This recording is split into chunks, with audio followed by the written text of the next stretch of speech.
Halo teman-teman, kali ini saya akan share resiko galbay Shopee di sel lapangan dan slik OJK apakah ada. Nah, video kali ini saya buat khusus buat pengguna Shopee ya teman, karena di Shopee ada dua payletternya, S pinjam dan Shopee Paylater. Nah, keduanya ini menjanjikan limit yang amat sangat besar, bisa sampai 30 juta rupiah dan penggunanya sangat banyak sekali. Kita tahu Shopee adalah situs belanja online yang sudah 50 juta penggunanya di seluruh Indonesia, dan untuk payletternya ini digunakan sekitar 20% dari pengguna Shopee. Jadi mungkin sekitar 10 juta sampai 20 juta orang pengguna Shopee Paylater dan S pinjam. Nah, mirisnya banyak sekali orang yang melakukan galbay atau gagal bayar di aplikasi ini dan belum tahu resikonya. Nah, di video kali ini saya akan jelaskan secara tuntas resiko-resiko terberatnya. Nah, itu mohon simak video sampai habis ya. Nah, yang pertama, kalau kita sudah melakukan galbay atau gagal bayar di aplikasi Shopee Paylater dan S pinjam, akan kena bunga dan denda. Ini wajib ya teman, karena bunga harian ini mengacu pada peraturan OJK, yaitu 0,1% per hari. Jadi bisa teman-teman kalkulasi saja untuk besarnya pinjaman pokok dikali 0,1% itu masuknya ke bunga harian. Jadi bisa teman-teman tahu sendiri.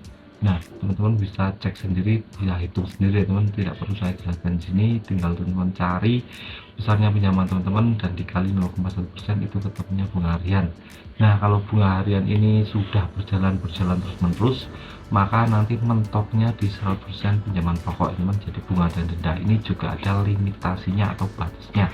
Jika tidak dibayar 1 tahun, 2 tahun, 3 tahun, tetap untuk bunga dan dendanya 100% dari pinjaman pokok. Jadi umpamanya pinjaman pokoknya 2 juta, nanti pelunasannya 2 juta pinjaman pokok dan 2 juta bunga dan denda.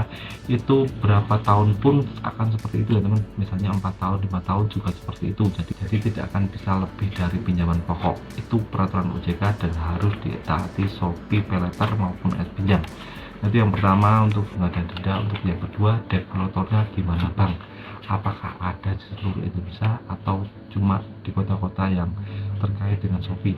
Nah, saya sudah cari di web Shopee, di Instagram, di banyak sekali, dan ketemunya adalah Shopee Paylater itu untuk yang namanya developernya masih penyebarannya sangat amat sedikit, masih di seputar Jakarta saja. Untuk Jabodetabek itu ada, tapi cuma sangat amat sedikit sekali.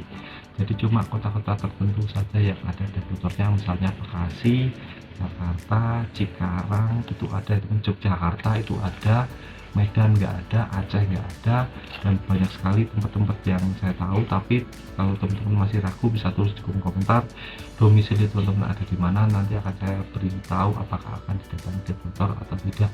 Nah, developer lagi juga tidak sembarangan, ada yang namanya klasifikasi untuk ditagih, yaitu besarnya pinjaman. Nah, jika teman-teman besarnya pinjaman 2 juta ke atas, itu ada kemungkinan akan ditagih oleh yang namanya developer. Tapi untuk pinjaman di bawah 500.000 tidak akan ditagih karena cuma sedikit sekali. Dan domisili sangat pengaruh sekali untuk teman-teman yang di kota besar, misalnya Jakarta, Yogyakarta, itu pasti ada developernya. Tapi untuk teman-teman yang domisilinya di pegunungan, di daerah pedesaan, itu mungkin tidak ada developernya, karena untuk ke situ transportnya susah dan memakan banyak waktu, belum lagi cari alamat juga sangat susah sekali. Beda halnya kalau di daerah perkotaan, itu mudah sekali akses jalannya dan mungkin akan langsung ketemu orangnya. Nah, itu developernya. Kalau belum puas dengan jawaban saya, bisa tulis di komentar ya teman. Nah, untuk yang terakhir, slik OJK nya apakah ada atau tidak bang. Nah, untuk slik OJK dari Shopee Paylater ini saya konfirmasi ada ya teman, karena ini sudah bekerjasama dengan bank swasta dan nasional. Jadi mungkin akan ada developer yang nyamperin, jadi mungkin akan ada pelaporan slik OJK langsung ke OJK nya. Jadi ini sangat berbahaya sekali buat teman-teman yang usaha muda ingin tambah modal. Biasanya kan pakai KTP ya teman. Kalau datanya sudah busuk, nanti tidak akan di ACC untuk permodalannya, atau mau KPR rumah juga nggak bisa, mau KUR BRI nggak bisa, mau kredit mobil nggak bisa. Jadi semua akses untuk melakukan pinjaman akan ditutup jika teman-teman datanya busuk dan kena slik OJK. Ini sangat fatal sekali ya. Jadi saya harapkan jika teman-teman ada pinjaman, mohon dibayarkan saja agar tidak kena slik OJK ini, karena ini efeknya akan menyeluruh ya teman. Nah, itu saja video singkat dari saya tentang resiko galbay di aplikasi Shopee, baik Shopee Paylater atau Shopee S pinjam. Jika teman-teman ada kritik dan saran, bisa tulis di kolom komentar atau bisa atau misalnya belum puas dengan jawaban saya, bisa tulis di kolom komentar.